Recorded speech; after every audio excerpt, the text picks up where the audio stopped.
сахарный диабет. Осында мен келгенде 13 болып келгем сахарым. Бүгінгі менің результатым 6-да 1 болды. Алып келген дәрімді мен алып шығып көрсетуіме де болады. Бір сумка, бір таблетка алып мен пайдаланған емеспін.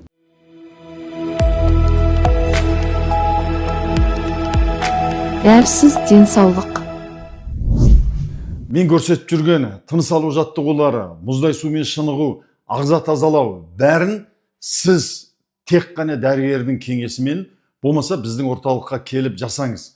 Өзіңізден жасасаңыз, денсаулығыңызға қауіп төнуі мүмкін, жауапкершілік өзіңізде.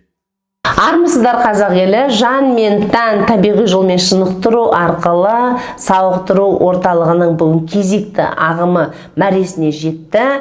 Міне Нұрмұхамбет бауырымыз қай жақтан келдіңіз? Қарағанды облысы. Қарағанды облысынан міне осы Алматыға осы жан мен тәнді естіп келіп жатыр екен. Халқымен өзінің осы жерде көрген нәтижесін, осы жерден алған инсайт деп жатамыз ғой, сонымен бөліскісі келіп отыр екен. Бірге тыңдайық. Қош келдіңіздер. Қайырлы кеш.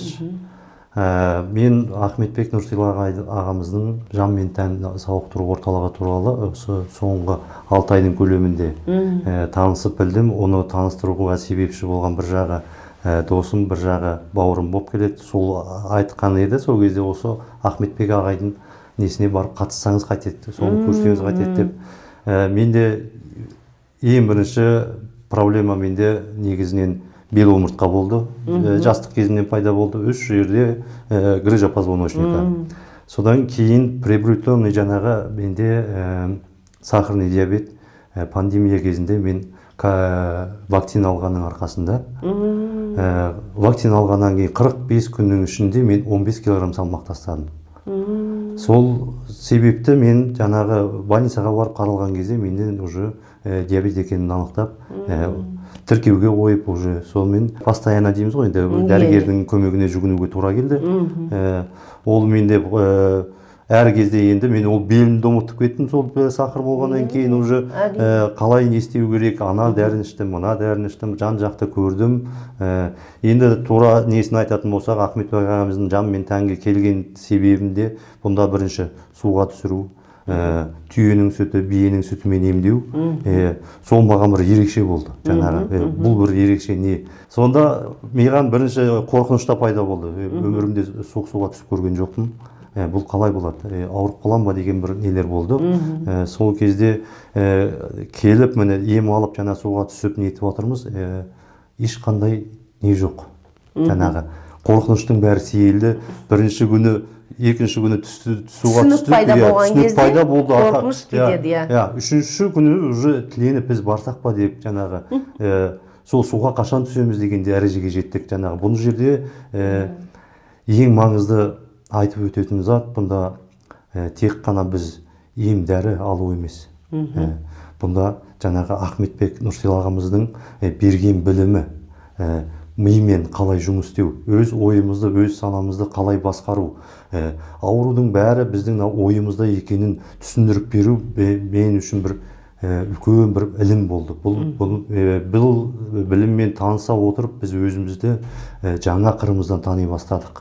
Біз қандай адамбыз, қандай бұл өмірде қандай біздің қызметіміз, адам деген жалпы білім екенін, жалпы білім екенін, оның бәрі енді ауру астан деп қазақта бір мақал бар ғой, дау қарындастан дейді. Айналып келсе, әрине астында бұл жерде себебі бар. Бірақ бұл жерде мен түсінгенім, біздің ауруымыздың негізгі себебі біздің ойымыз бен санамызда екеніне көзім жетті. Біз сонымызды, ойымызды қалай басқаруды, қалай онымен әрекет істеуді Ахметбек ағамыз құйып тұрып бізге үйретті деп айта аламын. Оған сенімім зор. Мен өзім өмірде ұстаным бар, жаңағы Абай атамыздың, мен Мұхтар Шахан ағамыздың өлеңдері көбінде жаныма түйіп жүретінді. Абай атамыздың өлеңі бар, жаңағы сенбе жұртқа көзіңе тұрса мақтап, әуретер ішіне қулық сақтап, өзіңе сен өзіңді алып шығар, еңбегіңмен ақылың екі жақтап. Тамаша.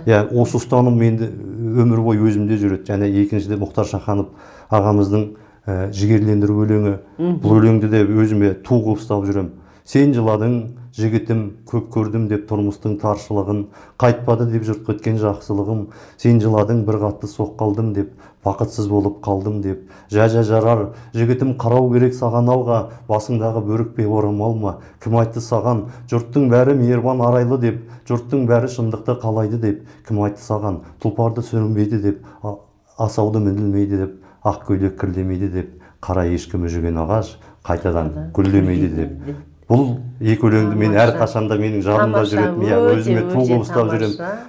Енді міне осы өлеңдер арқылы мен өзіме нәр алып, өзіме күш, рух алып, күш қуат алып жүруші едім. Енді Ахметбек ағамыздың осындай бір бастамасында, осындай бір адамның өзінің қыры мен сырын түсінетін ой толғамдарын, жаңағы миды басқару, ойды басқару, жақсы сөз жарым ырыс деп жаңағы айтып жатыр. Осы нелердің арқасында мен тағы да бір енді өзіме үшінші бір адамды туғып ұстайтын дәрежеге жеттім деп ойлаймын. Бұл жердегі білім өте ерекше болды.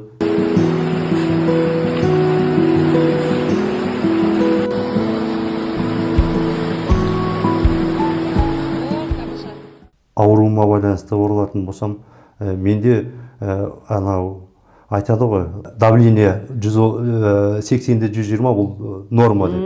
Сол сияқты менде сахар 12-14 арасында болса мен үшін норма болған. Осында мен келгенде 13 болып келгем, сахарым 13-ті көрсетіп тұр, күнде тексеріп жүрім.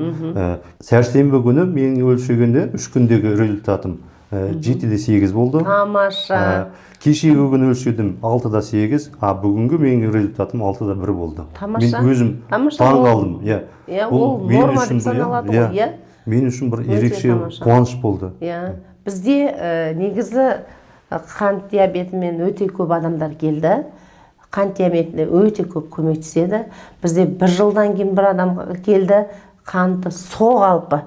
О кісіні балалар шетелге әкетіп бара жатқан, кездерінде өстіп бір таныстары сіздер сияқты айтып қалады да, сонда да көрейінші деп, жарайды о жаққа барып үлгеремін ғой мен деп, оған о кісіге тағы да бір операция жасамақшы болған, о жақта тағы да бір мәселесі болған, денсаулықпен бауырына операция жасамақшы болған, және жаңа қант диабеті бар өзінде, қалай болады екен деп сол шетелге барайын деп жатқан, жаңағы 1 миллионның үстіндегі жаңағы ақша төлеу керек болған.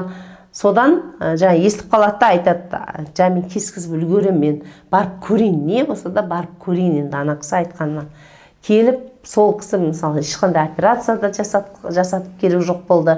Және 2 айдың ішінде осында келгенде сахар түсті, болды, енді мен бауырымды да емдеп алам деді. 2 ай шөбін ішті, одан кейін біз осы Шымкент жақтікі, ол кісі біз Шымкентке барған кезде сол жерде бізге келіп кездесіп, қантым әлі соғалпысында дейді.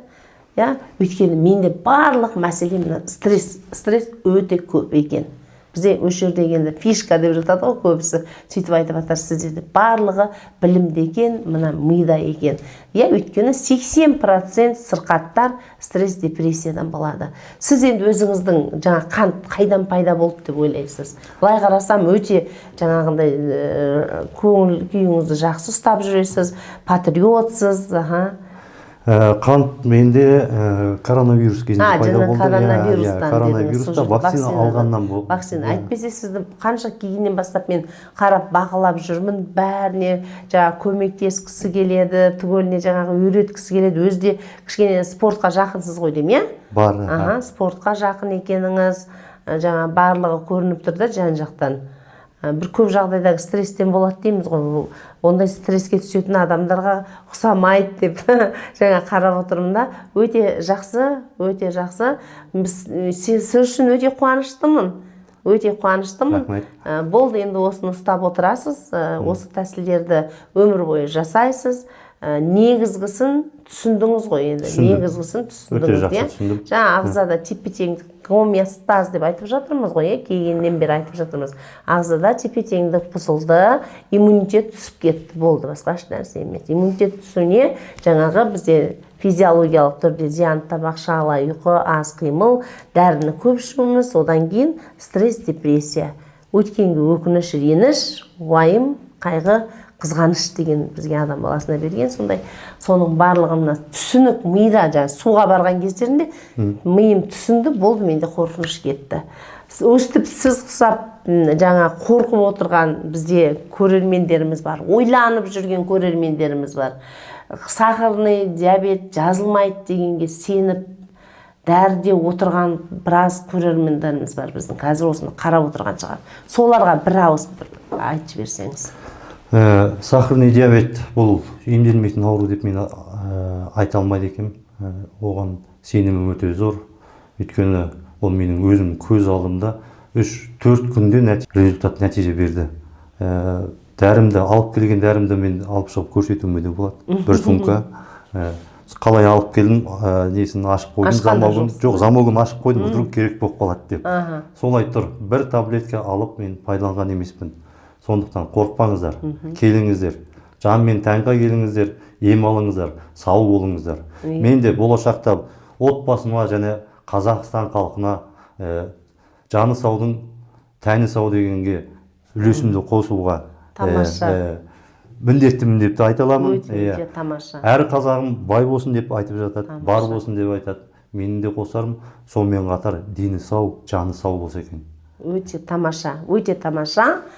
Енді осы жерден ой түйген болсаңыз, шешім қабылдап жатсаңыз, бізге хабарласыңыздар, біздің каналдардың барлығына жазылып алыңыздар, өйткені бізде тікелей денсаулыққа байланысты, қарым-қатынасқа байланысты, табысты байланысты, мына жүрек тыныштығына байланысты біз сіздерге өте көп ақпараттар беріп отырмыз, тегін ақпараттар береміз.